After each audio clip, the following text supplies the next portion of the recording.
a PhD dissertation, well, PhD thesis or LLM dissertation, anything in particular that people have ideas and they want to talk about, anything in particular that you struggle with, let me know at any point throughout the proceedings today, and I'll try and tackle those issues. I know a lot of us are still fairly green or new in terms of academic writing. So I'm going to cover a lot of stuff about that. Some of it I'm going to talk from personal experience in terms of my procedure and my process in writing. That's both at the PhD level and now I still call myself an early career academic. I've only been lecturing officially as a job career. I think this year makes it 6 years or 5 years. Lost track of time. I started 2017 January. Yeah, that makes it 5 full years. The end of this year will be 6 years. But I've been teaching 7 years because I taught for 2 years through my PhD as well. So I picked up a lot of things over time, and I want to say that it's a never-ending process of improvement. We never stop improving. That's one of the things that I think we need to make very clear at the beginning, that no matter how good you are at writing right now, you can always be better. And getting better is really just about practicing, writing more. That's the only way to really do this. So without any further general discussion, like I said, if you have any questions, any comments, anything in particular you want me to address, just stick it in the chat, or if you have any questions or comments throughout the presentation, just put your hand up, or alternatively, just go ahead and mic in, because I may not necessarily see the hands in presenter mode here. So just feel free to mic in. But the presentation today is primarily based on writing and research techniques. So we're going to look specifically at, developing good habits, but more than just developing good habits, figuring out, what works for you, because writing and researching is really an individualized process. We can all have a good idea as to what is good to do, what's bad to do, and what we just should absolutely never do at all. But much of it is going to be dependent on what works for you. So I can give you all the good ideas, but if it doesn't work for you, you have to figure out a sort of alternative version that basically works for you. Yeah. So let me okay, all right, good. So overview of what we're going to cover today. The session may just be about an hour, maybe just over an hour if we have questions. But we're going to talk just very briefly about good writing. What does good writing include? We're going to talk about some bad habits. And the bad habits are quite useful because I think a lot of us have them. We're just never really conscious or aware of what our bad habits are until someone points it out. So that's something that's really useful. And a lot of the time, the bad habits that we have are going to be pointed out by your supervisor. For those who are doing a PhD, and for those of us that are doing a supervised research paper, whoever your supervisor is, at the LLM level, it's not as clear-cut because you don't have as much time and as much interaction with your supervisor. But at the PhD level, for sure, it's going to be found out. At the LLM level, it might come in at, let's say, the end of your LLM paper thing when they're reading the full draft, but you might start to see some bad habits coming out there. But it's never too early to start identifying those bad habits. We'll talk a little bit about the writing process. So how to approach, thinking about writing something from the point of research planning all the way through to editing. We'll talk about structuring a thesis. So I'm going to talk specifically towards the PhDs at that point. But I'll also have some general comments about writing or structuring a thesis that may be a LLM dissertation, for example. We'll then have a whole segment on editing, because editing is honestly the probably most important bit of doing research. Just to give you an idea, when I write something, it probably takes me about 4 drafts to get it right. I am not like superhuman, so 4 drafts is normally what I take to get it where it needs to be. Some people might take less, some people might take more. If you take less, that's great for you, but it normally takes me 4 drafts. And then I'll talk at the end about some of the tricks of the trade, some of the things that you could probably start doing. That's going to help the whole process just move along more smoothly. So good writing, what do we want to talk about, or what do we want to think about when we're talking about good writing? So this is something that as lawyers, and I'm pretty sure here that I think maybe everyone in this room other than myself practices law or has practiced law, because I don't have any intention of practicing. Keeping it simple. So the way in which we keep things simple may depend on our approach to what is simple language. But as far as possible, remember, whatever it is we're dealing with in the law is already complicated and arguably unnecessarily complicated. So you need to simplify it for your reader. Even though in the context of a PhD, the persons who are going to examine your thesis at the end, they're experts. Even though the people who are examining your LLM research paper, your LLM assignment, they're an expert in the area, or they have some sort of interest and background in the area. Don't assume that they can also read your difficult language. Don't also assume that they can read your complicated language. So as far as possible, let's try and have simple writing. Think about it in the concept or sort of context or concept of good contract drafting. Good contract drafting, according to the modern school of thought, is simple language, right? The same thing applies to legislative drafting. As far as possible, we try and keep it simple. The law in itself, as I said, is already so complicated. There's no need for you to add to that complication. Yeah. So whether it's a LLM thesis, it's a PhD thesis, it's a research project, keep it as simple as possible. However, that's not to say that we shouldn't be comprehensive. We still need to be comprehensive. So explain things as far as you need, while again, not being descriptive, because the good hallmark of legal writing is being analytical, being critical, not being descriptive, right? So if you're writing descriptively, you're just spelling out what the law is, you're doing something wrong at this level. Whether you're the LLM or you're the PhD level, you're doing something wrong. So when you read back your work, if you realize that you're just explaining what the law is, then you're missing something. And I'm not saying that that's not okay, as in you can, in certain aspects, you need to set out what the law says. But your entire paper, your entire chapter should not be about just what the law is. Yeah. So you need to be comprehensive, but you also need to be critical. So these are some of the keywords that you'll hear over and over again as you go through your whatever law process it is you're going through, whether it's the LLM or the PhD. But they're useful things to keep in mind. Also avoid the legalese as far as possible. We do not need to write in Latin, right? So I know some of us do have that habit, but we need to drop that as well.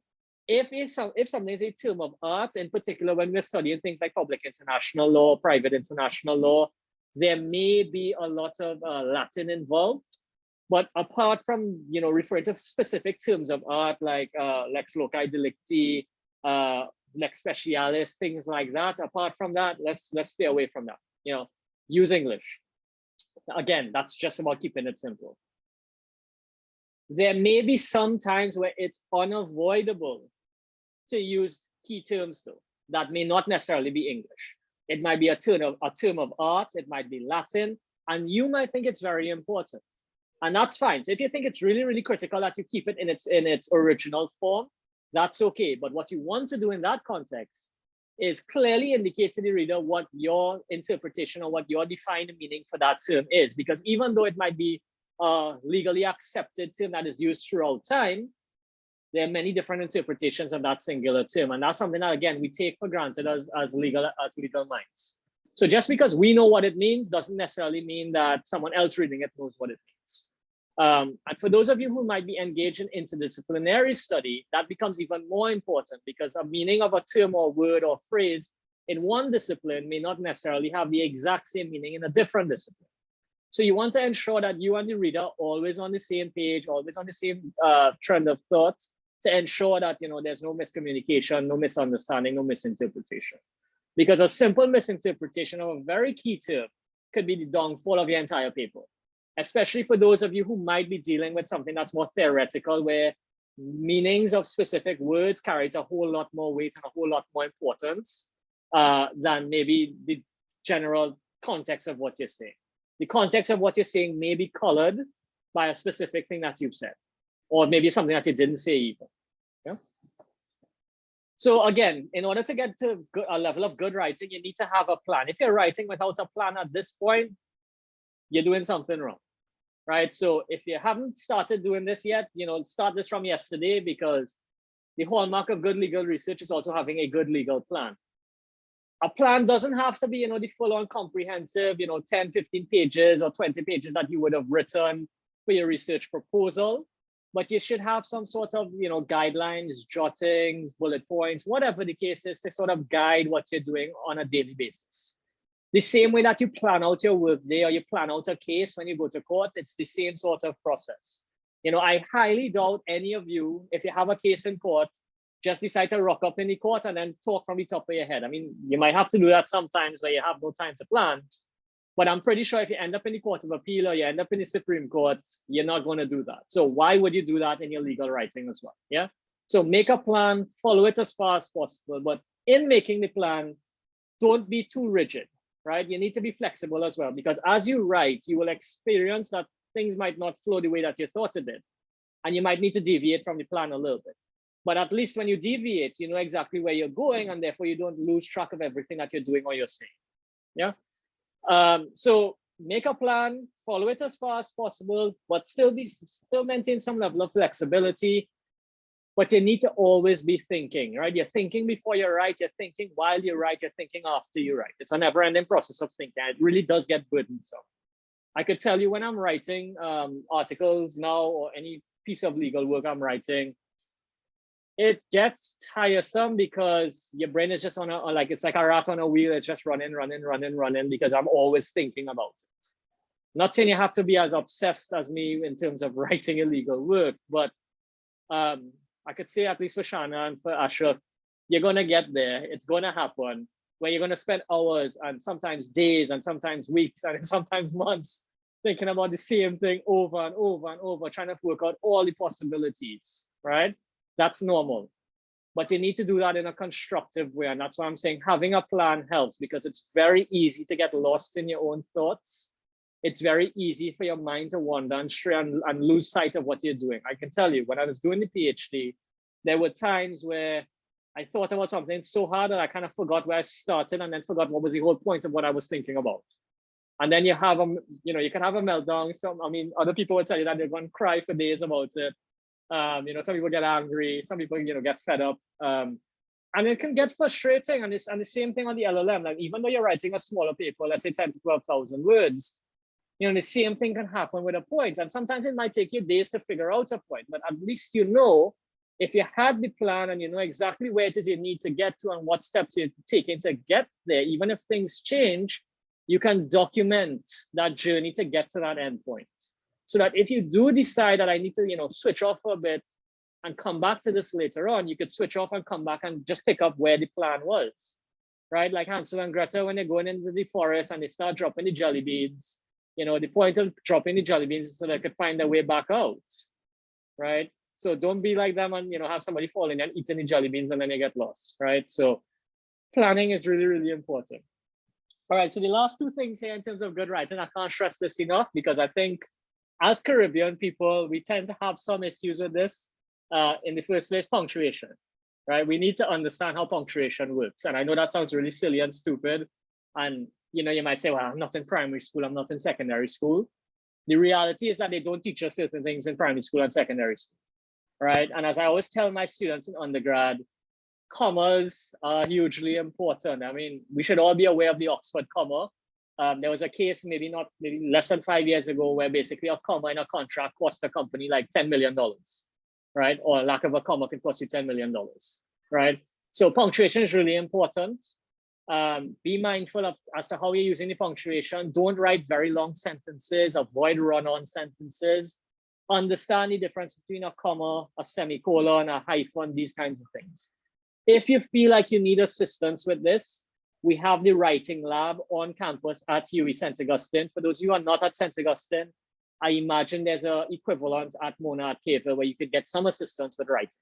Right, and again, this is part of being at university, using the resources available to everyone. And then finally, in terms of good writing, your writing is only as good as your editing skills. You could write the best first draft, and I could tell you, when you edit, you're going to find errors. And this is a problem that we all have, right? So I could tell you, when I finished the PhD thesis and I submitted it for the Vibe and I was going over it, I started making notes. I found 17 errors, and I could tell you I was meticulous with going over that. My supervisor told me the same thing, don't worry about it. When you're done, you're going to look over it and you're going to find the errors. And she told me she made a note of every single one of the 26 errors that she made. I made 17 key errors. I would say some of those errors were probably, all right, you could get away with it. But there were like 17 key mistakes in there, not necessarily affecting the content, but 17 things that you look back and say, oh my God, I should have noticed that. But I'll talk about editing in more detail when I get on to the back end of the presentation. But anyone have any questions at this point? Anything you want to raise at this point? Anybody want to share any particular problems that they have that does not align with this concept of good writing at this point?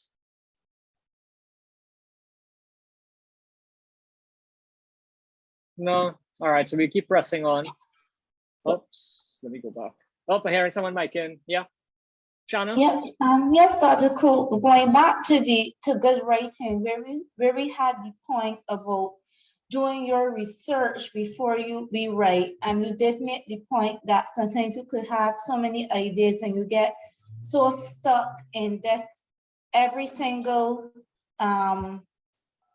topic you want to discuss. How do you go about narrowing down what is important and then finally having that let's say point to point base where we could actually put pen to paper where it makes sense instead of being stuck in the zone of having all of these books in front of us, all of these different ideas? Because I for myself sometimes have so many ideas. Sometimes I have like 20 books on the table in front of me, and you're like, my goodness, where do I begin? So then I have to find myself, for the sanity of it all, that's taken away book by book, actually out of like visibly from in front of me. So that is personally one of my problems, like narrowing down. Eventually we do narrow it down, but as we say, we embarking now on a serious journey of a PhD, which is on a whole different level than when we'd have done our LLM and then we would have done a piece of journal writing. But for a PhD, where there be so many different books, and we're doing, the key thing is that we're embarking on a new piece of law. So how do we move from all of these books and all of these ideas to actually, let's start the process, as you said, edit, writing. How do we start from there? Yeah, so that's a good question. So one of the things that I try to do as far as possible, I mean, I think doing a PhD is a little bit different than article writing, because for article writing, you've probably already narrowed down the idea. For the LLM thesis, you've already narrowed down the idea. Even though the thesis for the PhD is a narrowed down idea, it's still 100,000 words, right? Or 80 to 100,000 words. So you have a lot more. So you need to start thinking about it in compartmentalized blocks. If you could start pairizing the chapters and start sticking things into boxes, it makes it a little bit more digestible, a little bit easier to do. And again, this is why planning out the research is so key. And in terms of moving from your research proposal into your first few chapters, what you might want to consider is thinking, well, do I have a skeleton plan for what my proposed PhD thesis as a whole is going to look like in terms of the chapters to be broken down? So that in that way, you could start narrowing down to, okay, so at least I'm clear about the next 3 chapters that I'm going to write. I may not have clarity about the entire project at this point, but what I do know is that, the first 3 chapters that I want to research, at least, because you're going to write and you're going to research, those chapters may not necessarily make it into the thesis at the end. They may not be the first 3 chapters. It could be that one of these chapters goes at the back, one again gets completely ditched. One of them is rewritten to do something else. But at least you know what your starting point is, and give yourself manageable tasks to do. So don't think about writing the whole 80,000 to 100,000 words in one go. Don't think about writing the whole 10 to 12,000 words in one go for the LLM students. Think about, I'm researching this particular topic, right? And something that I do in relation to researching, so this is not in terms of writing about that specific area as yet, but when I'm doing the research, I read things twice. And the first time I read something is really just a sort of, not a perusal by any means, just a quick sort of glance, right? I'm just going to glance the material, probably skip through a few pages, see what the topic and discussion is. And then I start making, I'm organizing my research. I make folders or I make notes. So I note down, like, let's say it's the article by Shanna and that belongs to topic A. So I put that in topic A folder. And then the article I'm reading by Ashraf, that fits into B. And then I'm seeing the article by Steve, that fits into A. So I start compartmentalizing my reading as well. So I know that when I'm reading about a singular topic. I mean, there may be some overlaps or some, sort of links between the materials, but substantively, when I read these things, I'm reading it for this particular purpose. If I find something additional to that in those readings, well, that's a bonus. That's great. I make notes of it somewhere else. So I make those kind of notes. In terms of article writing, it's a little bit different because, again, the scope is a bit more narrow.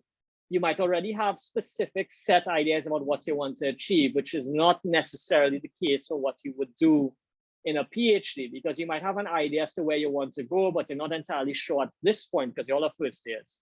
You're not sure at this point how you're going to get there. You just know where you're going, but you're not really sure whether you're going to take a car, you're going to take a bus, you're going to take a train to get there. So compartmentalizing your research, compartmentalizing your writing helps at the beginning until you could start piecing together the bigger picture and you know sort of where the frame of your puzzle is. Think about it like building a puzzle and you don't know what the puzzle looks like at this point. You just have a bunch of pieces on the floor and you know, one of those hard 1,000-piece puzzles where it's the same kind of color scheme and you're not really sure what it's going to look like, but you just know that these pieces fit. So it really does help to try and not focus on building the whole puzzle, but start piecing together elements in the puzzle. So just like with a big puzzle, you might start pulling out pieces that look like one another. So you think, okay, reasonably these fit together. And then you start piecing those little bits together. So take baby steps at the beginning in particular. It's going to come together all at the end, right? And you have to have trust and faith in yourself that it will. And there is going to be frustration, no doubt. There's going to be frustration.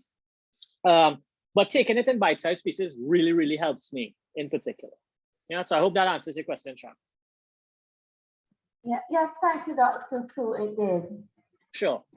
Right. So let's talk a little bit about bad habits now, right? And I'll talk about some of my current bad habits. So my current bad habit is procrastination. The pandemic has been very brutal, right? I am also deputy dean, so I have for the last 2 years, last year and this year, I'm deputy dean. That's been a new thing for me. That's a lot of administrative work. So it's been very easy for me to say, oh, I don't feel like writing. I feel tired. The pandemic, oh, you know, it's never going to end. I don't really feel like writing. And that has just gone on and gone on and gone on until I would say probably like January when I actually started back writing a new article. I have like 8 articles that I've planned out. I mean, like full plans. I have materials for some of them. I've done the reading. I know exactly what I'm going to write. I just haven't been able to bring myself to actually start writing it. But something changed in January. So one of the bad habits that we need to sort of manage, I'm not saying kick it away because it's very hard to kick away procrastination, but you need to manage your procrastination. There will be days when you do not feel like writing. And those are okay, but it becomes a problem when every day is a procrastination day and you don't write every single day. So it might be that you have to have a sort of more regimented schedule where you designate time for reading materials, you designate time for planning, you designate time for actual writing.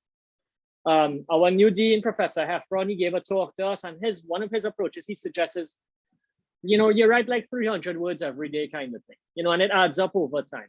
Yeah, that works for some people.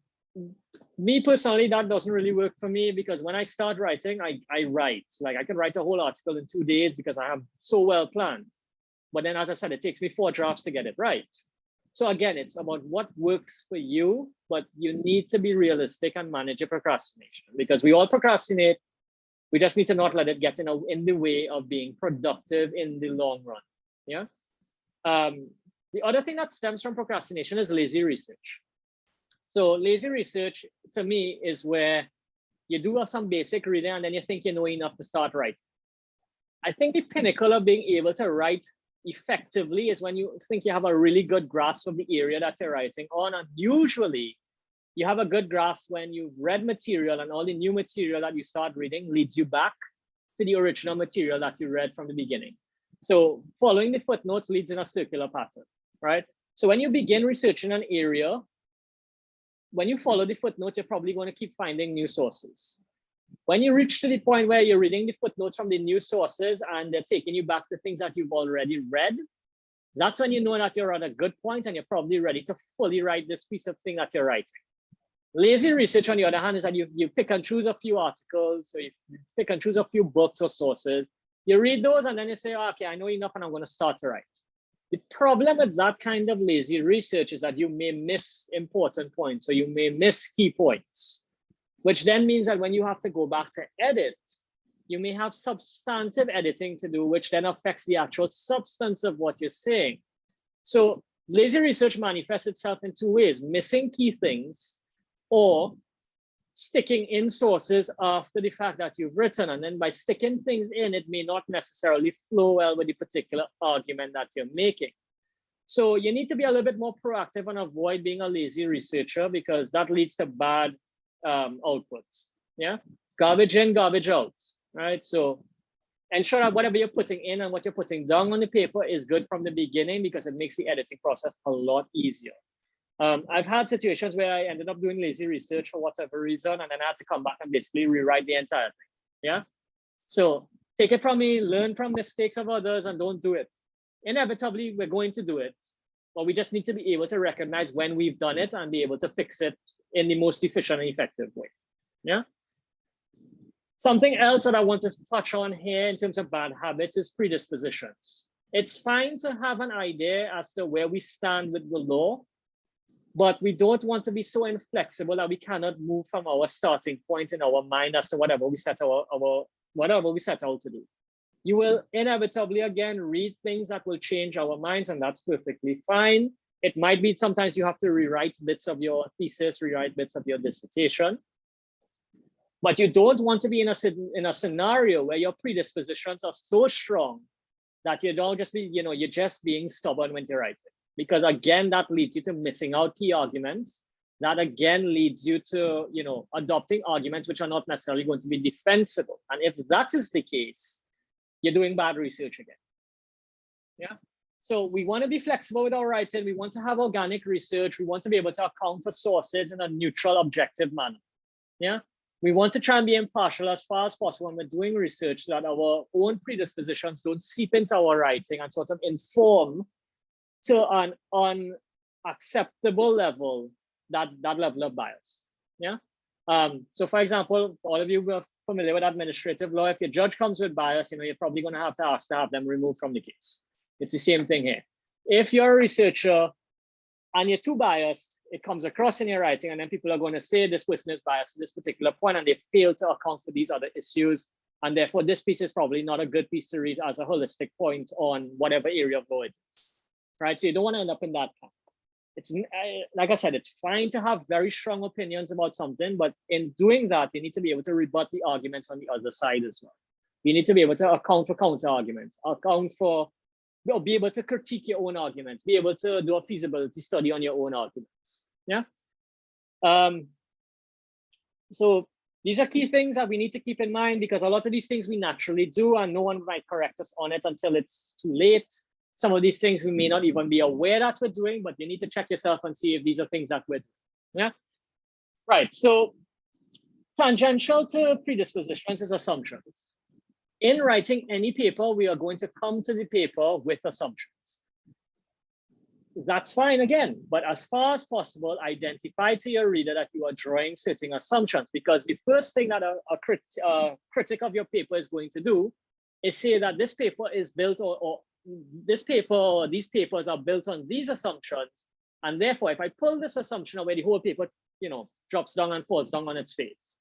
So this happens inevitably again. But what you want to be able to do is defend the assumptions that you make. State why you're making these assumptions. Be able to alert the reader that there are assumptions in the paper and they're influenced in this particular way, and why it is their assumptions. Some assumptions may be defensible, some may not be easily defensible. That's all okay, right? But again, what you don't want to do is have a critic come and say, well, you're being naive about this situation. Yeah. So highlighting your assumptions is good. It's a bad habit if you're not highlighting your assumptions of your paper. We all have assumptions in our paper.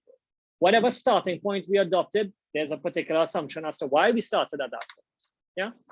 There may also be certain presumptions in our paper. And again, it's worthwhile noting what these are. If you are able to critique your own writing and highlight these key points, you're on the right track. Yeah. So self-criticism is always a good thing. And as legal academics, as lawyers, as legal minds, we have to be able to be self-critical and hypercritical. Yeah, because part and parcel of the law is being hypercritical about the other side. So if we're being hypercritical about the other side, we should also be hypercritical about ourselves. That's not to say to be hard on yourself, but there's a certain level of rigor that is attached to studying law. So I started this section talking about procrastination. So I want to end on a slightly related but different note. Yeah, we procrastinate sometimes. It's also a bad idea to force ourselves to write. If we're not in the right frame of mind to write, sometimes it's better to actually not write when you're in that frame of mind. If you're tired, if you're hungry, I could tell you when I was reading over parts of my PhD, I know when I was tired. When I'm critiquing colleagues' work, when I'm critiquing the work of others, I could tell. When I'm reading students' work, I'm always able to tell them, well, I know you're falling asleep on yourself at this point. You start to see the breakdown in language. You start to see the breakdown in punctuation. You start to see the sentences getting more long-winded and drawn out. You see the point starting to wander. If you're at that stage, it's probably worth taking a break, right? So I always tell myself, if I'm working, let's say over the course of an hour, I might work for 40 minutes in the hour, and then 20 minutes of that hour, whether it's a direct or wholesome 20 minutes or 5-minute intervals in between the 40 minutes, do something else. Get up, stretch, do some yoga, go and drink some water, use the bathroom, get something to eat, check your email, just do something else other than writing. Yeah. A lot of studies have said that basically the attention span of adults was 20 minutes. I think more recently I read it's been 13 minutes, and I think they're doing some studies in children in this day and age, and it's something like 3 minutes. That's pretty bad. So just imagine your attention span being somewhere in between 3 and 20 minutes, and you are working now for 60 minutes straight. You can't produce that sort of quality there, right? And also for students, right? I know some of the master students probably going to do this just now.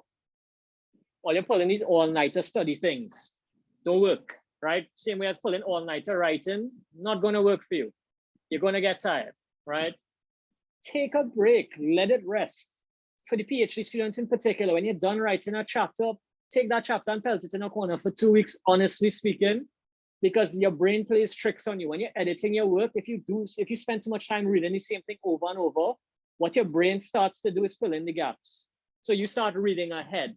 You already know that, because I've read the sentence like 50 times, I know exactly what the sentence is saying in my brain, and therefore I can't pick up the errors because it's so internalized into my brain that my brain no longer bothers to read it. It just glosses over, and your memory fills in the gaps, right? So you really do need to take a step away from a piece of writing when you completed the first draft or the second draft, right? Let it rest. If it's a week, 2 weeks, 3 days, how much of a time you could spare, the more the better, but let it rest, do something else. And I know that doesn't really sound practical for LLM students in particular, but it's really useful to take a break away from your paper. So all of you are working on assignments. When you're done the assignment, I know that this doesn't really apply for asynchronous exams, right? But for assignments, try and do them in as far as possible in advance, let it rest for 2 days, and then come back with a fresh mind, revitalized self, and read over your work. Trust me, it's going to be 100 times better. Yeah.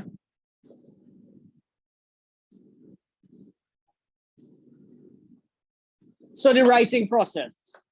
I don't know if anybody at this point wants to share how they go about their writing process. And then I'll tell you a little bit about my writing process. And then we could try and figure out, well, what works for us. I mean, I can tell you about things that we should be doing. Again, it's not going to work for everybody, but there's certain things that we all have to do. So I don't know if anybody wants to share anything about their writing process or things that they don't like about their writing process. So for example, with me, I find I spend a lot of time planning, like maybe sometimes too much time, which then makes it problematic. So I might spend the same amount of time planning an article, or rather a lot of times I spend more time planning the article than actually writing the article, which is not the most efficient thing, though I know that when I publish it, I think it's of the quality that I want it to be. So how much time we spend planning and actually writing is up to our own writing and creative process. But we need to create a balance that works for us personally. And it's something that you're only going to be able to figure out by doing it, actually, like physically doing it. Yeah. So in the writing process, we need to account for time planning the research project. So like currently with my legal methods students in first year, I'm doing research plans with them. Do research plans for yourself, right? Map out exactly what it is you're researching.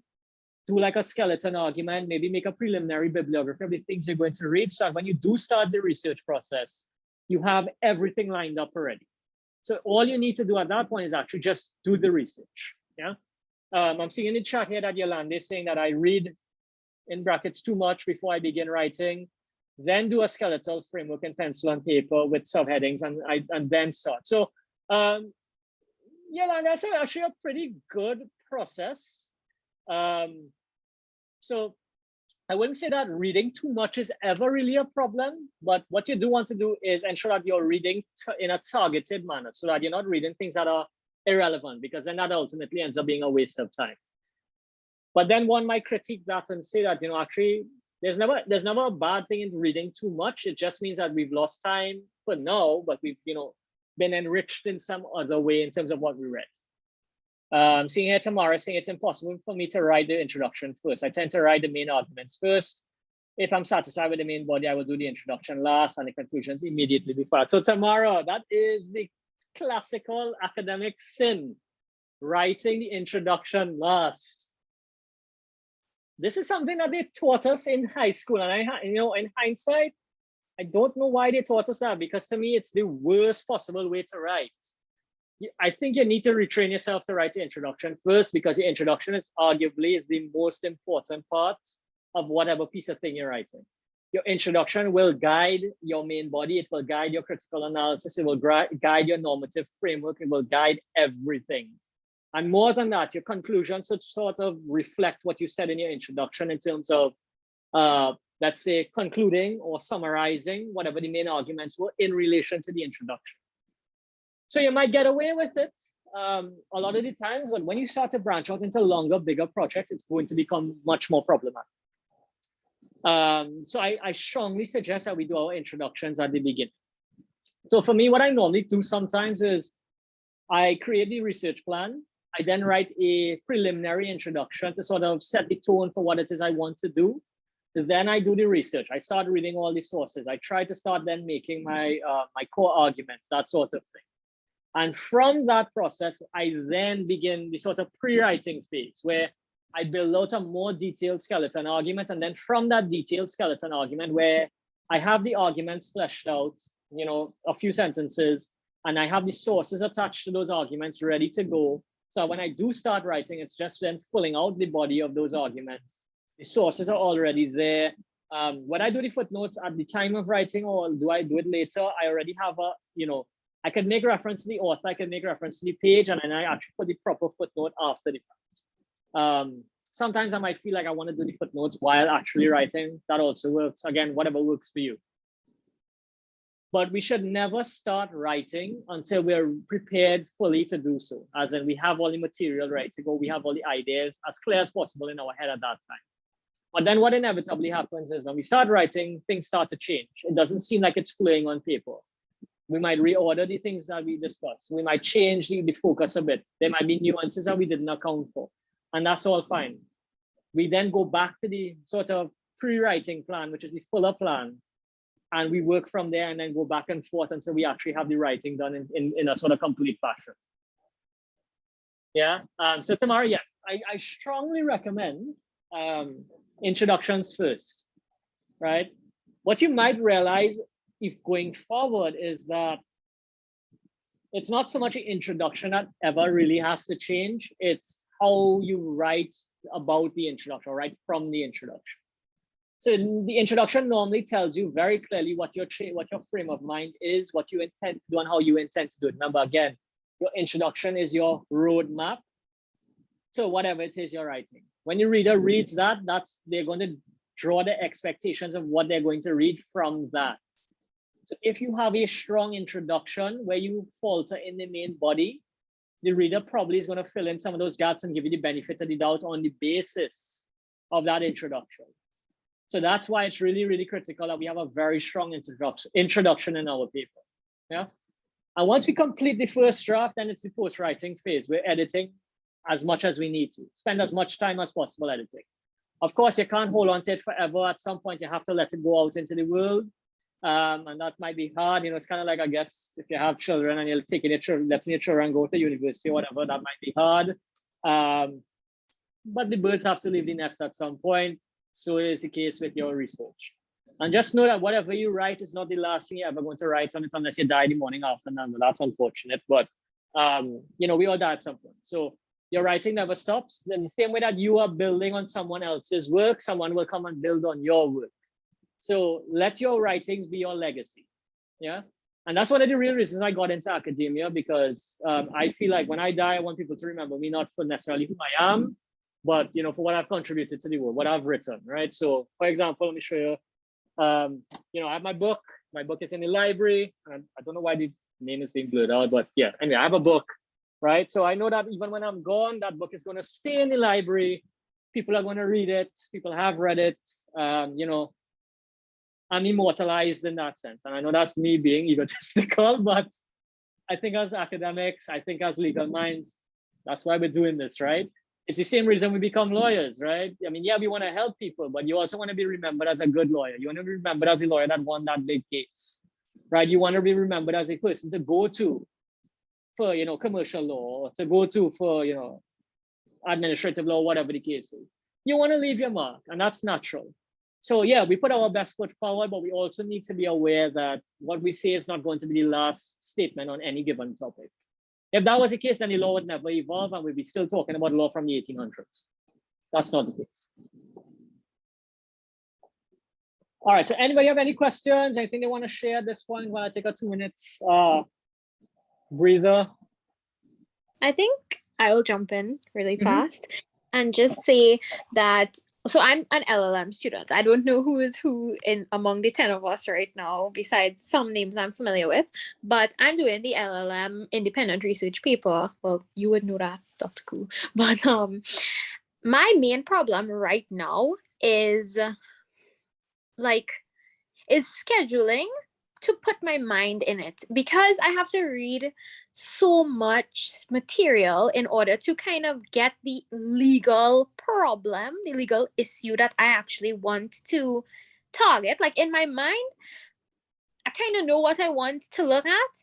I just don't know what that narrow specific issue is. So my approach has been, I don't know if this is the right way, but this is what I have been doing, is just basically trying to read as much as I could around how other people handle that topic that I'm doing, and then try to see where I fit into that scheme of it. But that has been so hard. There are times where I honestly feel like I regret even wanting to write the paper, but because I know it's like a nice area and it's something that I am interested in learning, that kind of keeps me going. But oh my God, no, there are days where I'm just done. Yeah, I'm done with myself, because I'm like, this is your fault. You chose this, and then the material is so different, because I mean, well, you know what I'm doing. I'm doing the blockchain law, and every single country is implementing different types of laws on this area. So it have no harmonization, which is just a treat. Yeah, I mean, that's why it's such a good topic. And I told you at the beginning, it's a hard one. I mean, it's a very worthwhile one, and it's a PhD topic ultimately. So if if you feel like, when I say completing the project is going up to PhD with that same project. And that's what a lot of people do. Psychosis that's set in, and now I'm like, no.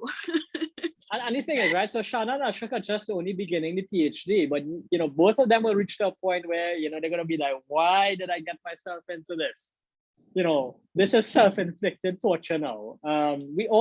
Anybody who's done a PhD, and this is what I keep saying, and it's no disrespect to any of our lecturers that don't have PhDs, but doing a PhD is a special thing, because you learn so much about yourself. You learn so much about your academic stuff, that if you haven't done it, there's no way for you to figure that out, right? It's just one of those things that you have to do it to really figure it and understand. And Ashok and Shana, there will be days where you feel like quitting. There will be days where you feel like the whole thing is pointless, but you have to push through those days. Yeah. Amy, in terms of your specific problem, this is exactly why with my legal method students in first year for their final assignment, I am doing research plans, because it is not only you.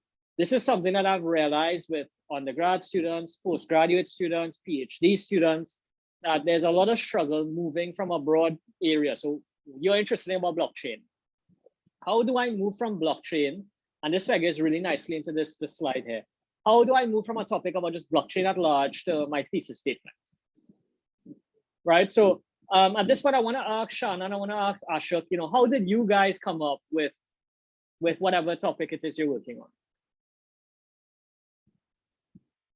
For me, I read, because I'm in the area I am writing on, which is social insurance. I would have read broadly, and then like around I think 2015, the issue that I'm writing on came about, which is non-standard forms of employment. It is an issue that has been written on widely around the world, but I realized that there was very little writing on it for the Caribbean. And it was actually happening in the islands. It's happening in Trinidad. It's happening in a lot of the islands. So being in the field and reading broadly, I was able to kind of zone in on the area I wanted to write on. Yeah, and sometimes as simple as that, just being involved with the material, we get a sense of clarity. And Ashok, it helps in your context because you're not only reading widely, but you're working in the area, practically speaking.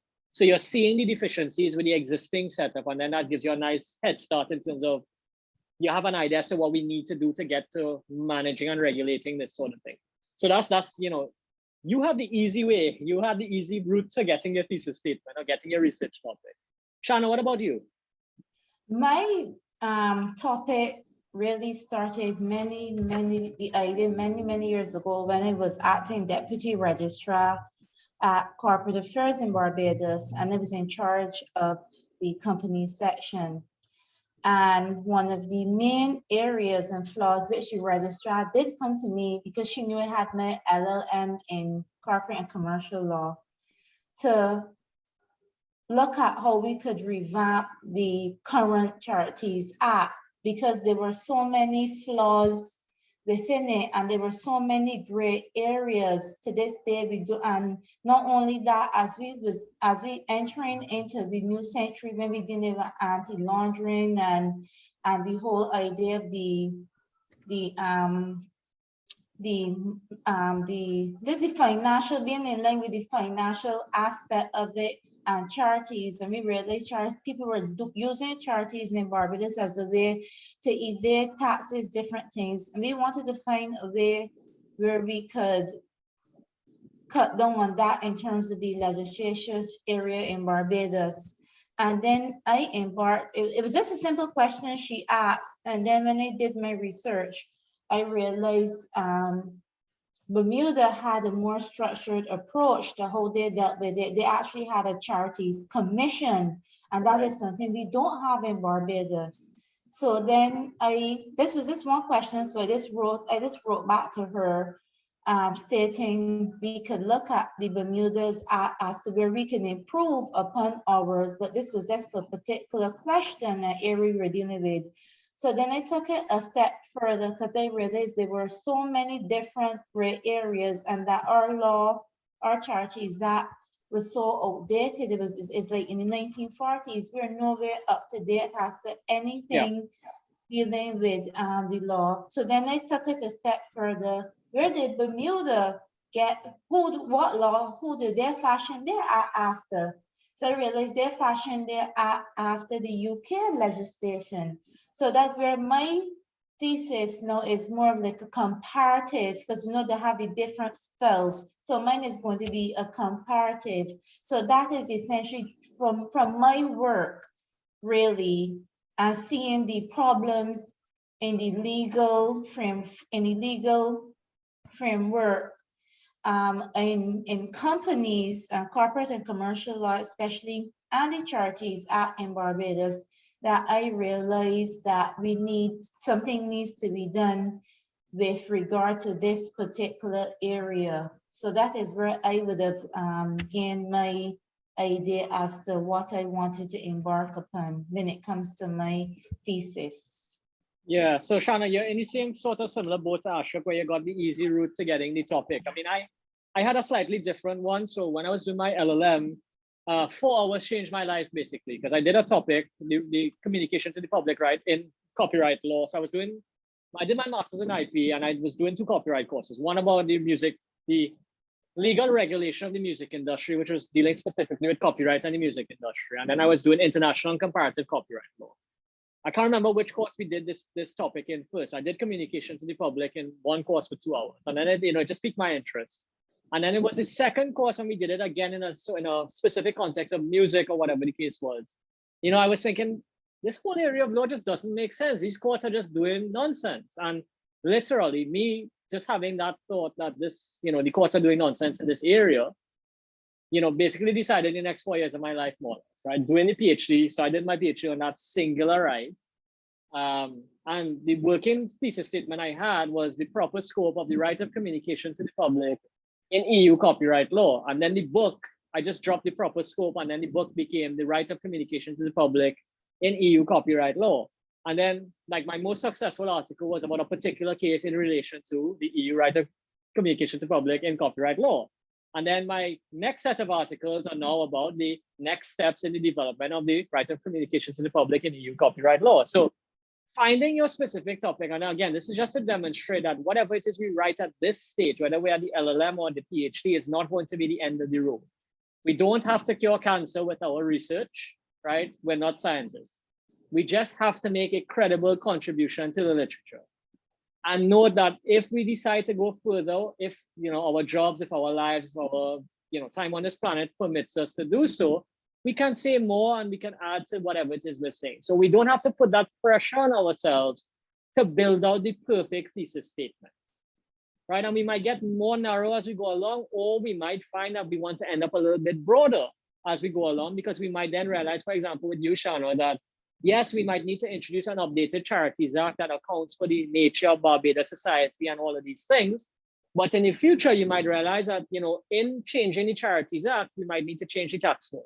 We might need to change the Companies Act. We might need to change the perception of what is a charity at large. And then that becomes a whole issue about societal norms and all sorts of different ways. So that research grows. Similarly for you, Ashok, you might realize that in making whatever normative approach it is in developing the law on social insurance, you might realize that there are implications for this, again, for other areas like tax law, like employment regulations, insurance more directly, all of these sorts of things. So your research will take you in different places, and it will take you to places you never thought about when you started the research project in the first place. So Amy, long-winded way to say, don't put pressure on yourself to find a perfect thesis statement. Think about what it is you enjoy about blockchain, what drew you to blockchain in the first place, and maybe start thinking about some of the problems that blockchain poses for the future. And take that as your jumping off point. Take that as your starting point for your thesis statement. And there's a reason why, if I know I haven't updated the PhD website yet, so Shana, Ashok, you will see updated information there soon. You will see working thesis title, because I guarantee you before you submit that paper, it's going to change, right? So similarly for you, Amy, and all of the LLM students here, have a working thesis title, working thesis statement, right? It's going to evolve as you go along. And the thesis statement, as I said, could be a simple one-sentence thing, as simple as the one that I had, the proper scope of the right of communication to the public in EU copyright law. I'm telling the reader I'm working in EU copyright law. I'm looking at a specific right, and I'm telling the reader what I think the proper scope of the right should be. 3 simple things, right? Doesn't have to be life-changing, right? It doesn't have to sound fancy. It doesn't have to sound extraordinary. I think that is a really good piece of advice, because I think when you read people's like scholarship in the some of these areas, they sound so smart and you feel so dumb, right? Because I'm just like, when I write my articles, like I have a very particular style of writing, right? And I never find that my style of writing is like very academic in that way. I think it's always just a little bit more like it's like the thoughts in my head just written down. And then I think, okay, but they like had thoughts, and I have my thoughts, but they just don't sound as sophisticated as some of the articles that you would read. And I think that's where I get demotivated. Like, I don't know if everybody else feels that way too. Look, but you should never compare yourself to people who are established in the field, because they're at a certain point and you are starting somewhere different, right? Yeah. I can tell you that their first piece of writing didn't look that way or didn't read that way. That takes years and years of practice to get to. So yes, you want to aim high, but you don't necessarily want to be so critical of yourself that you're demotivating yourself because you're aiming at something that is not immediately achievable. Don't get me wrong, there's some people out there who are just naturally brilliant and write brilliantly and everything works for them really easily. That ain't me. right? I have to work very hard to get to that level, right? And a lot of us have to work very hard to get to that level. If you are naturally brilliant and good at writing like that, well, I'm great for you, I'm happy for you. That's not the case for most of us, yeah? But I mean, I could just share a simple story here. So, I mean, all right, so I'm born and bred in Trinidad. I went to high school. I went to primary school. I went to high school, went to university, did my LLM, got into the PhD. You know, not particularly brilliant. You know, hardworking, yes. Have good ideas, yes. But you have to put your work into practice. You have to really just write, and hone your writing skills. But that didn't stop me from getting where I need to get to. And again, I don't want to sound like I come across like bragging or like egotistical or anything, right? But, you know, I've written this book, and then the book gets cited by the Court of Justice of the European Union. How many people does that happen to coming out of Trinidad and Tobago, right? So don't ever doubt yourself. Don't undersell yourself. You don't know what you write and who is going to read it and where it's going to end up, right? No matter where you come from, no matter what you're doing, if you do it well, you know, people can pick it up and you can get wherever you need to get to. You just really need to put your mind to it and put it down on the paper and just, you know, just do the thing, right? So if it was possible for me, it's not impossible for any of you, right? And I tell my students this all the time. If with my CAPE grades, I wouldn't get into UE Faculty of Law LLB right now. That is the kind of thing that, you know, really pisses me off sometimes, because we are measuring people by a certain yardstick and not accounting for the fact that people grow in different ways and people have different skill sets, right? One of my best undergrad students who graduated last year, he didn't get into law at the first instance either. And he's won one writing award already, right? He won that when he was in the LLB. He's nominated, he's as a finalist in, this is the VLEX essay competition thing. He's nominated again as one of the finalists. And this dude did not get into the Faculty of Law in the first instance. He graduated from the Faculty of Law last year with first class honors. It's one of the best students I've ever taught. And I've taught at King's and I've taught at UCL and UE, right? So never doubt yourself, never doubt what we have here, but you really do have to put the hard work in. The hard work will take you far, yeah? But that's a really, really long-winded way of saying that our thesis statements are a work in progress, and it will remain a work in progress until the very end of the writing project. But it's really important that we do have a good working thesis statement, because the thesis statement informs everything else in the research project. It informs what our research questions are. So in answering our thesis statement or responding to our thesis statements, and just to note, our thesis statement can be a question as well, right? But we want to have set research questions to respond to the thesis statement, which will inform what we answer or how we answer the thesis statement, right? And that is more or less going to dictate what the chapters look like. That is going to dictate what the introduction says and does. That is going to dictate what our methodology is, what our normative comparative standpoints are, all of these kinds of things. So if you don't have that thesis statement in working order, the rest of the research project is going to be a non-starter until we have a good idea as to what it is. So I know I'd said don't put pressure on yourself to find it, because it's not going to be perfect at the beginning, but just get something on paper, get it working. And when it starts working, you know, you're going to generate further ideas from it, right? And that is where now when I want to talk about logical flow, the thesis statement should guide how your research project is built up. And again, it's going to be, you need to be flexible with it, because it's going to change. The way in which it flows, it could be a chronological flow, it could be some other chronological order.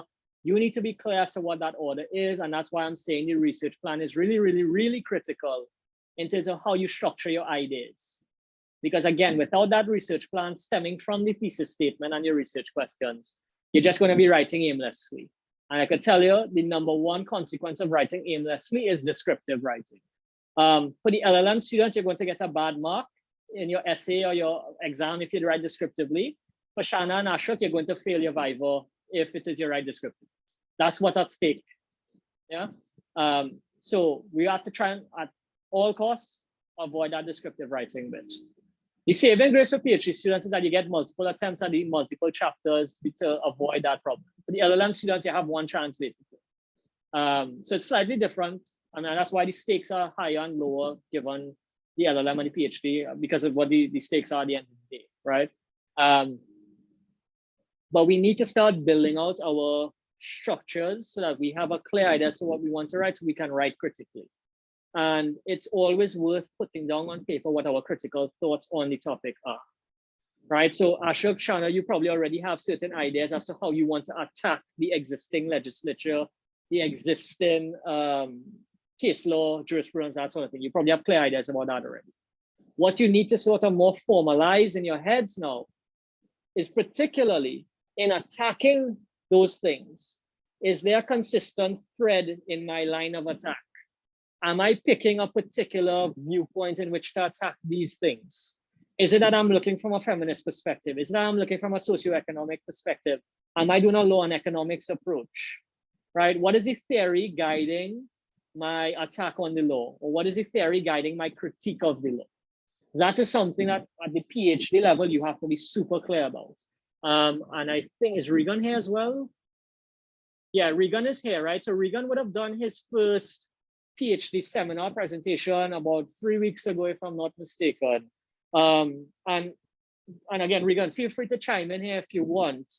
Part of what Regan has to work on now is building out that sort of core normative framework to guide the development of his PhD thesis.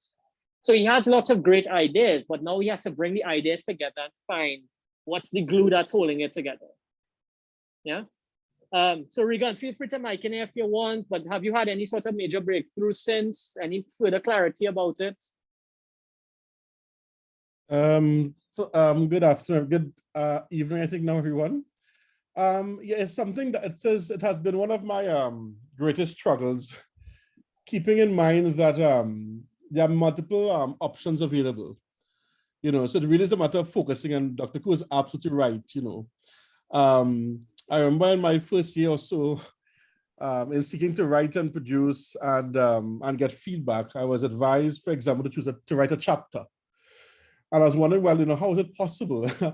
I know what I perhaps want to say ultimately, but remember the PhD is a research process. It's about building research skills, of becoming an academic. And so, yes, if you don't have that glue, which I think I have some control over right now, because I finally accepted I can't say so many things that I might want to say, I could say in the PhD. So it does give you focus, it gives you a foundation, gives you direction, and certainly it will reduce a lot of time wasting and help you be far more targeted in your research and in what you do with your research, what you do with your sources, including the time being spent, the need, the imperative of being critical about sources and everything as it comes to the PhD. So I mean, I have multiple options, and that has been my ongoing concern. And so I'm now in that position whereby I am fine tuning and just going with it now, and just dropping off options that I thought I could have explored and put all into this grand idea that I had. So if you don't have that sense of direction from the very start, and it takes a while. It has taken me this long because my entire thesis is theoretical. I mean, so theory builds upon theory. And whenever I think I can adopt one particular approach or use a particular theory, in fact, methodology in theory is also a thing in itself. So it's not simply I can discuss methodology. So having a particular theoretical framework is one thing, but because of how easy it can be sometimes to have multiple theories sampled to make a whole, it's difficult to stick to one particular theory as might be possible with substantive researchers, if Dr. Koo knows what I'm saying. So that has been my struggle. So if you can get us down from the very start, then that's excellent, But so I had to spend quite a bit of time mulling over things, thinking about things, mapping things out, connecting things, and so on. Because with a theory, this is a theory. And if you're producing a theory, for it to withstand scrutiny, you really have to think about so many things, including the fact that so many persons have done and have written about theories, substantive theories already. So in seeking out something original, that's the next thing. How you construct a theoretical framework, for example, is extremely, extremely, extremely important. So I really hope that you all who are starting now, and by virtue of this series, I mean that it's excellent direction already. Um, so all the best.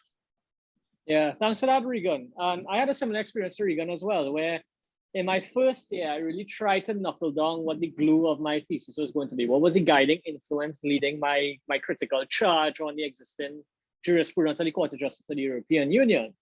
And I did look at the traditional theories. I looked at like Lockean labor theory. I looked at Hegelian personality theory. I looked at Kantian theory, a bunch of different things in relation to intellectual property and copyright law more specifically. To me, none of it really fit. It didn't fit with what I wanted to do. I then came across something called justificatory pluralism.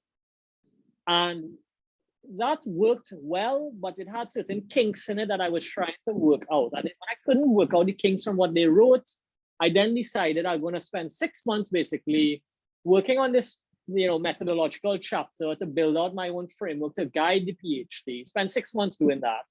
I did an upgrade, so we had an upgrade process where to move from everybody was registered as MPhil and then you get registered as PhD. So you have to pass the upgrade. So it's a rubber stamping exercise. You submit a chapter, you get some feedback on it. So my first chapter was a little bit of the theory and then sort of more of an explanation as to the problems in the area. So, simple stuff. But after spending about 8 months in total on this methodological chapter, I just ended up chucking it away because it just wasn't working, right? And this is what happens. And it can be very difficult. Other people, it's very simple, right? If you talk to Dr. Perot about it, she managed to crack those in like 3 months. That was the end of that. Again, great for them. Some of us have to go through these real struggles to get to our methodology that works. And that was one of the big criticisms of I passed my Viva for my PhD without corrections, which was great. But in terms of the comments of the reviewer, the examiners, they did have some concerns about the theory. When I got to publishing the book now, there were some serious concerns from the reviewers about the theory part. So I had to rejig the whole methodological framework for the thesis, from the thesis for the book rather. So again, it's a never-ending process of fixing things or making things better. But what I can say is that after 4 years, I did have a better handle of it. But it wasn't really until I finished the book that I had, I would say, a really good handle on what the methodology driving my research was. So I moved from this big, sort of made up, well, I shouldn't say made up, but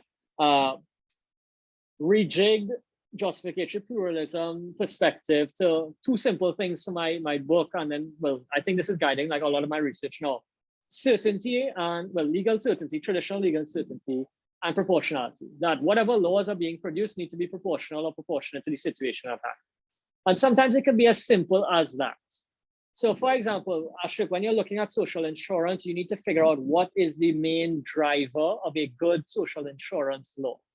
What ideas or what ideologies need to be accounted for to, best benefit the persons who are involved, the stakeholders in the social insurance setup. Shana, for example, with you for charities, what is it that underlies a charity? What is the sort of guiding influence that should normatively make something count as charitable versus something that is not charitable?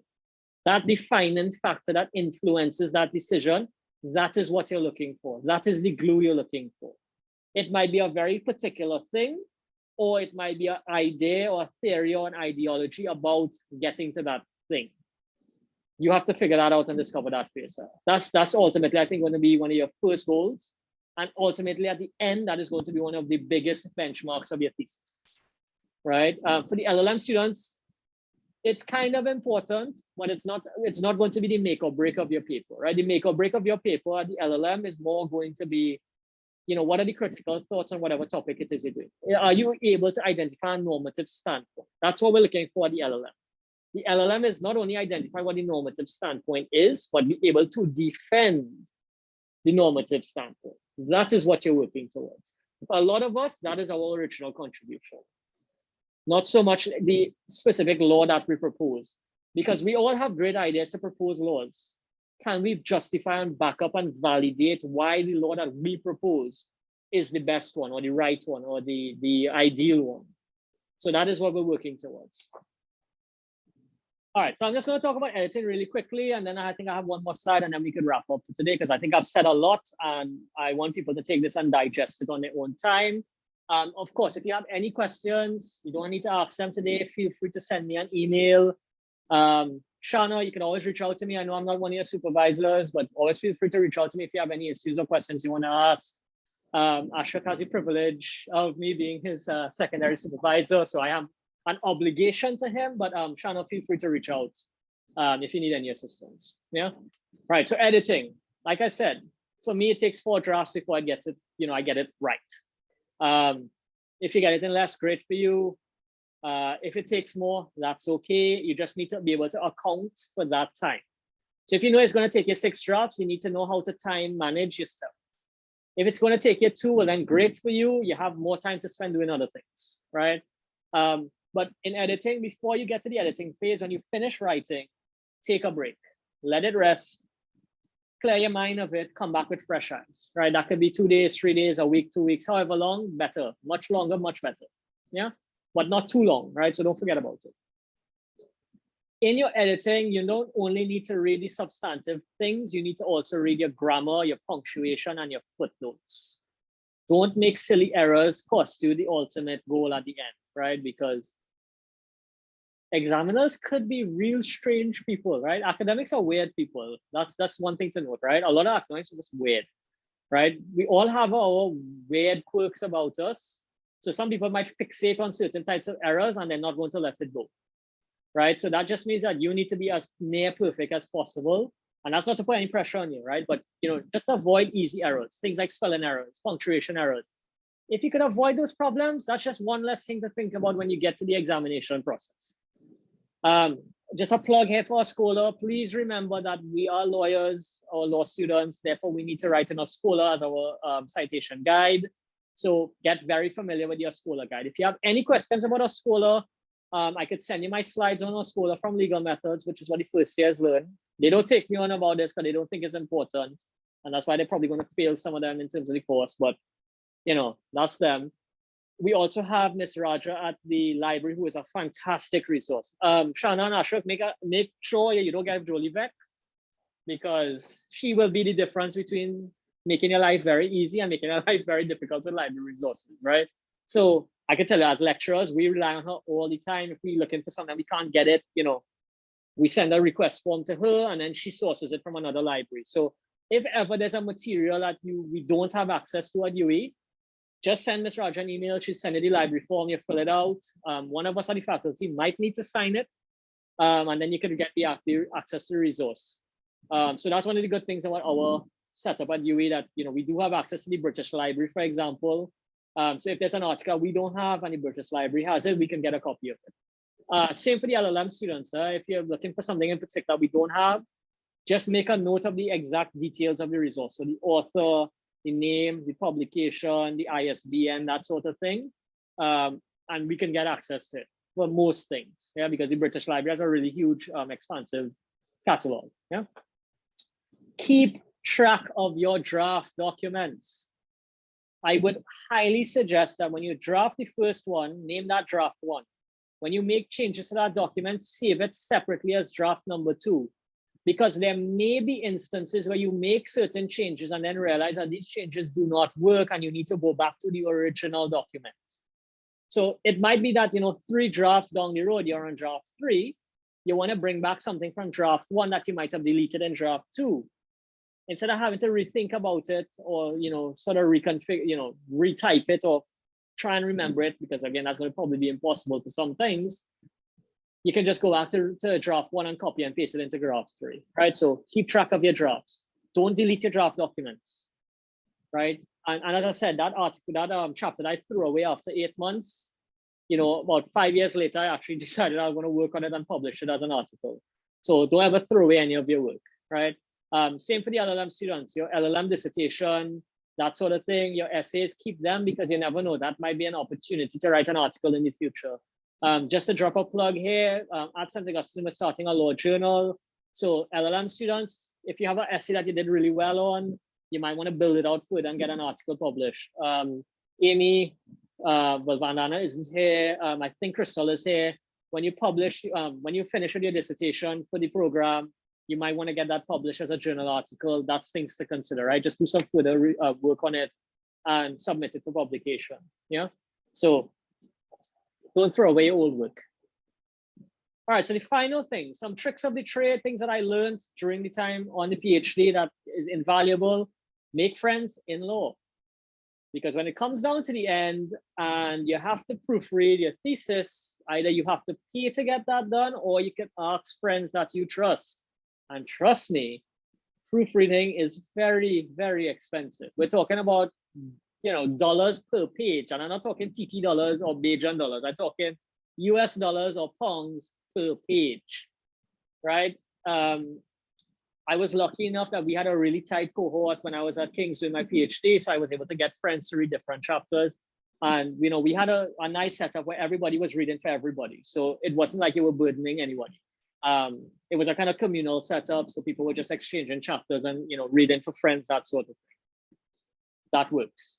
Because the other thing is, it is useful to get a non-law person to read it who is good at English, but sometimes they may not understand the particular way that things are phrased from a legal perspective. And again, that is important why it comes back to simple, clear language. And you want other people to be able to read it. They may not fully understand it, that's okay, but checking grammar, checking punctuation, checking sentence structure, subject-verb agreement, these kinds of things, you need to make sure that all that is clear, yeah? There's something that I participated in, and I think my colleague Dr. Koo also participated in. It's called a 3-minute thesis competition. We don't have it at UE, but it's something that I want to introduce. Maybe where we get all the persons on all the PhD students on the different campuses to do it. You have 3 minutes to present your thesis, right? At whatever stage you are with it. So think about that, describing your whole 4-year project or 5-year project, or for those of you doing it full proper part-time 7-year project in 3 minutes. Kind of hard, right? It's a skill. But at any given point, you should be able to explain anything you're researching in 3 minutes, which means that you really need to be focused. You really need to be clear as to what it is exactly you're trying to achieve. So when you're drafting a chapter, at the end of the chapter, talk to your dog, talk to your family, your wife, your sister, your brother, your cousin, your granny, whoever. Explain to them in 3 minutes whatever it is you were doing. If you can't do it in 3 minutes, you're probably not clear about something. Because if you can't explain the crux of your work in 3 minutes, something is not particularly clear or something is not really set in stone sufficiently. Yeah. Workshopping chapters. So this is specifically at the PhD students. You will see opportunities to present your work. Take as much of these opportunities as possible. Even for us as academics, it's an invaluable resource because you get lots of nice critical feedback about your work. For example, last month, I went to St. Louis and I presented an article. That's a draft article, got really great feedback. So I had to change a few things and rejig it. Ended up actually changing a whole part of the plan of it, and the outlook of the end goal of the article is a little bit different now because of that feedback. I'm going to take that article, write it out, and then I'm going to present it again, hopefully in September at the SLS conference in London. So that article is going to take me like a year, basically, to get to the publication stage. Hopefully it takes not as long as that, but I'm hoping that by the end of next month, I have a full draft of that article. So for you guys as PhD students, we have JAPS, which is the Journal Article Progression Series. Feel free to reach out to Dr. Koo, who's in charge of that, to present your thesis. As PhD students, you have to do 3 research seminar presentations. I would strongly suggest you try and do one at the end of the first calendar year of your work. So Shana, Ashok, you started in January, sometime at the end of this year. I strongly suggest you do one of your research seminar presentations, right? It's a 20-minute presentation on what would generally be a chapter of your thesis, right? Or you could present on a specific element of your thesis, like the methodology, something like that. Regan just did one, it was a really great one. He talked about lots of stuff. We gave him great clarity. As part of that process, you get a written report coming from me as Deputy Dean for Graduate Studies. Your supervisor normally attends, so you get feedback from them as well. You also get in-session feedback from whoever is in attendance of the workshop.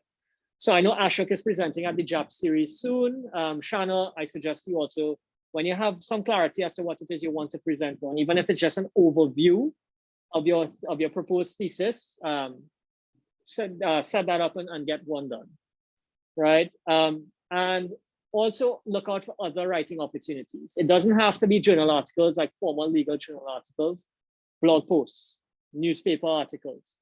Write stuff on your work. So for example, I mean, I know this is related to you all, but in IP, I've set up an IP blog called the IP Archipelago, so that, you know, anyone who's working in the field of IP, if they have an idea that they haven't fleshed out fully, you can write a blog post because the stakes are significantly less.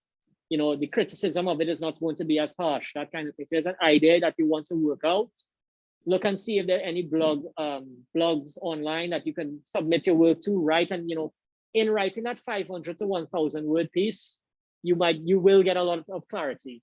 So actually I did that when I was a PhD student. Some of the things that I was working on, or when a new case came out, that sort of thing, I'd write a blog post, get the blog post published. People normally give you some you know, comments on it. Sometimes you don't get any comments, but just the process of writing that short piece helps clarify a lot of things. So always look for other writing opportunities. Yeah. So if something topical happens in your particular field, write a newspaper article, send it to the editor, and try and get it published. Or just look for those general blogs and stuff like that. Yeah. Asher, question. Yeah, I just want to confirm. So if we're doing a PhD seminar at the end of the year, it means in the new semester that is coming up, we'll have to register for the PhD seminar. Yes, so there is a course, it's called GRSM, and it will be GRSM1, GRSM2, GRSM3. So you just need to register for that during the semester in which you're going to do the presentation. Yeah. All right, so I think part of doing the PhD process is you really do have to have a love for learning. And I think studying law and being a good lawyer, whether it's academic or practitioner, you really have to love the law, you have to love learning. It's a never-ending process. So don't do a PhD if you don't like the topic that you're going to do it on, because you have to commit it for like 4 years minimum or 3 years minimum. And it could be as long as 7 years. So it will be very difficult if you're committed in that sort of when you don't like it. Very, very hard. So some of you LLM students might want to be thinking about postgraduate research studies. Find a topic that you really like, because then you might actually spend way more time writing about it. You know, since 2012, I've been working in the area that I'm working. It's 2020, that's 10 years. That's a whole decade of me working on one topic. I mean, I do other things, but I'm kind of obsessed about communication to the public. And it happens when we're doing extended research. All right, so that brings me to the end of my session. Are there any questions or comments from anyone on anything I would have said or anything else you want to talk about? You know, floor is yours. If not, again, as usual, feel free to write to me. We have recorded all of these sessions. So what I will do is we have to decide where we're uploading them, because some of them cannot be released to the public. So it will be on a private platform. I mean, my session, I don't really care. Anybody can listen to this. So that might go on YouTube or something like that. But I will notify in the first place the PhD students as to where they can be found. And if any of the LLM students are interested in seeing the other sessions, those links will be made available to you as well, but look out for an email about all of that. So does anyone have any question or comments about anything? All right, and I hope this session was useful for all of us. And even if it was only one thing we learned for the day, you know, I have a goal in mind where every single day I need to learn at least one new thing, right? So any questions, comments, anything at all? Otherwise, we can wrap up for today. And I wish everyone happy researching and writing. All right, so I'll just give you all a minute to decide if you all have any questions.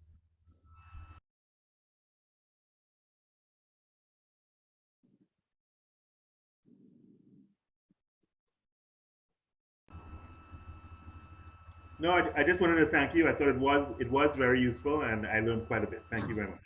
Great, thanks, Steve. Hello, good afternoon. I was just wondering, what is your view if you choose a topic and then find out that it's a little too narrow, like you know, you're not getting enough? Because most of the time people start so broad, but not so. Yeah, so that's one of these things where I think your supervisor is really, really critical in giving you guidance as to the scope of your research project. Yeah. That's not to say that in certain instances we do start and we do think that there's going to be enough, and then it turns out it's not enough in the strictest context of where we started or what the end goal we set for ourselves would be. So at that point, what I would start suggesting is thinking about related areas of law where the same sort of issue appears, so that you're not talking about a singular problem in a specific area of law, but rather you're looking at a problem and you're trying to manifest that problem in different areas of law. So now you get wider applicability of your legal principle. And sometimes that's quite difficult to do, but if you think hard enough, you could probably find avenues where you see the same sort of issue appearing in separate areas of law.